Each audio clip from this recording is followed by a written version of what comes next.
2 Samuel, chapitre 19. On vint dire à Joab, Voici, le roi pleure et se lamente à cause d'Absalom. Et la victoire, ce jour-là, fut changée en deuil pour tout le peuple, car en ce jour le peuple entendait dire, Le roi est affligé à cause de son fils. Ce même jour, le peuple rentra dans la ville à la dérobée, comme l'auraient fait des gens honteux d'avoir pris la fuite dans le combat. Le roi s'était couvert le visage, et il criait à haute voix, Mon fils Absalom, Absalom, mon fils, mon fils. Joab entra dans la chambre où était le roi, et dit, Tu couvres aujourd'hui de confusion la face de tous tes serviteurs, qui ont aujourd'hui sauvé ta vie, celle de tes fils et de tes filles, celle de tes femmes et de tes concubines. Tu aimes ceux qui te haïssent et tu hais ceux qui t'aiment, car tu montres aujourd'hui qu'il n'y a pour toi ni chef ni serviteur. Et je vois maintenant que, si Absalom vivait et que nous fussions tous morts en ce jour, cela serait agréable à tes yeux. Lève-toi donc, sors, et parle au cœur de tes serviteurs. Car je jure par l'Éternel que, si tu ne sors pas, il ne restera pas un homme avec toi cette nuit, et ce sera pour toi pire que tous les malheurs qui te sont arrivés depuis ta jeunesse jusqu'à présent. Alors le roi se leva, et il s'assit à la porte. On fit dire à tout le peuple, Voici, le roi est assis à la porte. Et tout le peuple vint devant le roi. Cependant Israël s'était enfui, chacun dans sa tente. Et dans toutes les tribus d'Israël, tout le peuple était en contestation, disant, Le roi nous a délivrés de la main de nos ennemis, c'est lui qui nous a sauvés de la main des Philistins, et maintenant il a dû fuir du pays devant Absalom. Or Absalom, que nous avions oint pour qu'il régnât sur nous, est mort dans la bataille. Pourquoi ne parlez-vous pas de faire revenir le roi? De son côté, le roi David envoya dire aux sacrificateurs Tsadok et Abiatar, Parlez aux anciens de Juda, et dites-leur, Pourquoi seriez-vous les derniers à ramener le roi dans sa maison? Car ceux qui se disaient dans tout Israël étaient parvenus jusqu'au roi. Vous êtes mes frères, vous êtes mes os et ma chair. Pourquoi seriez-vous les derniers à ramener le roi? Vous direz aussi à Amasa, N'es-tu pas mon os et ma chair? Que Dieu me traite dans toute sa rigueur, si tu ne deviens pas devant moi pour toujours chef de l'armée à la place de Joab. David fléchit le cœur de tous ceux de Juda, comme s'ils n'eussent été qu'un seul homme. Et ils envoyèrent dire au roi, Reviens, toi et tous tes serviteurs. Le roi revint et arriva jusqu'au Jourdain. Et Juda se rendit à Gilgal, afin d'aller à la rencontre du roi et de lui faire passer le Jourdain. Shimei, fils de Guéra, benjamite, qui était de Bachurim, se hâta de descendre avec ceux de Juda à la rencontre du roi David. Il avait avec lui 1000 hommes de Benjamin et Tsiba, serviteurs de la maison de Saül, et les 15 fils et les 20 serviteurs de Tsiba. Ils passèrent le Jourdain à la vue du roi. Le bateau, mis à la disposition du roi, faisait la traversée pour transporter sa maison. Et au moment où le roi allait passer le Jourdain, Shimei, fils de Guéra, se prosterna devant lui. Et il dit au roi, Que mon seigneur ne tienne pas compte de mon iniquité, qu'il oublie que ton serviteur l'a offensé le jour où le roi mon seigneur sortait de Jérusalem, et que le roi n'y ait point égard. Car ton serviteur reconnaît qu'il a péché.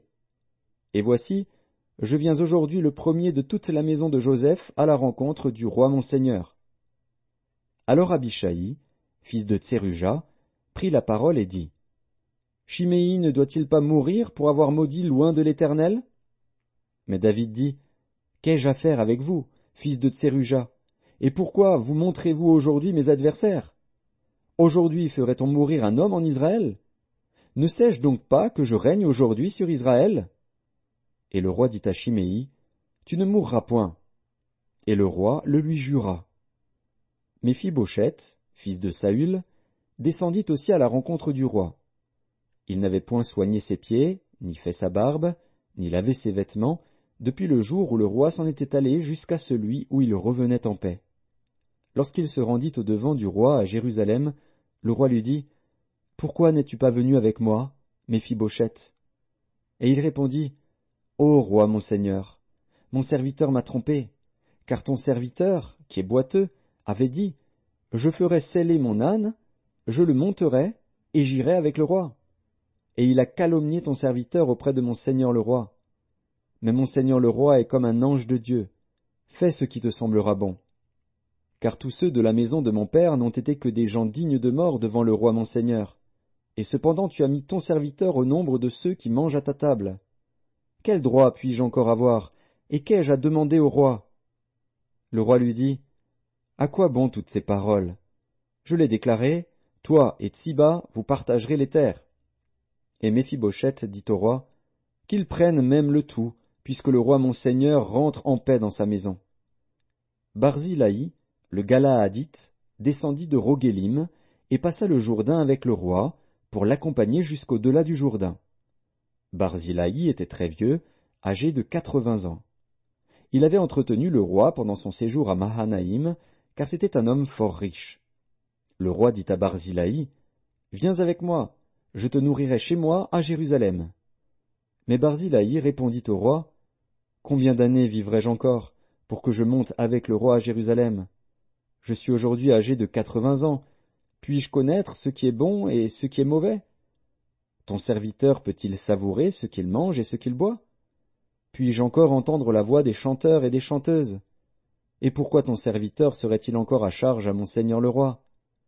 Ton serviteur ira un peu au-delà du Jourdain avec le roi. Pourquoi, d'ailleurs, le roi m'accorderait-il ce bienfait?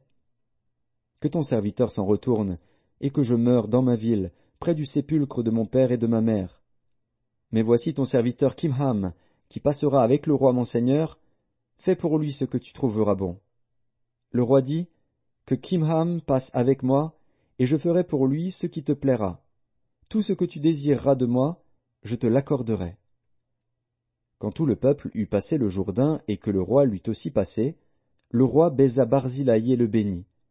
Et Barzillai retourna dans sa demeure. Le roi se dirigea vers Gilgal, et Kimham l'accompagna. Tout le peuple de Juda et la moitié du peuple d'Israël avaient fait passer le Jourdain au roi. Mais voici, tous les hommes d'Israël abordèrent le roi et lui dirent, « Pourquoi nos frères, les hommes de Juda, t'ont-ils enlevé et ont-ils fait passer le Jourdain au roi, à sa maison et à tous les gens de David? » Tous les hommes de Juda répondirent aux hommes d'Israël, « C'est que le roi nous tient de plus près. Et qu'y a-t-il là pour vous irriter? Avons-nous vécu aux dépens du roi? Nous a-t-il fait des présents? » Et les hommes d'Israël répondirent aux hommes de Juda, « Le roi nous appartient 10 fois autant, et David même plus qu'à vous.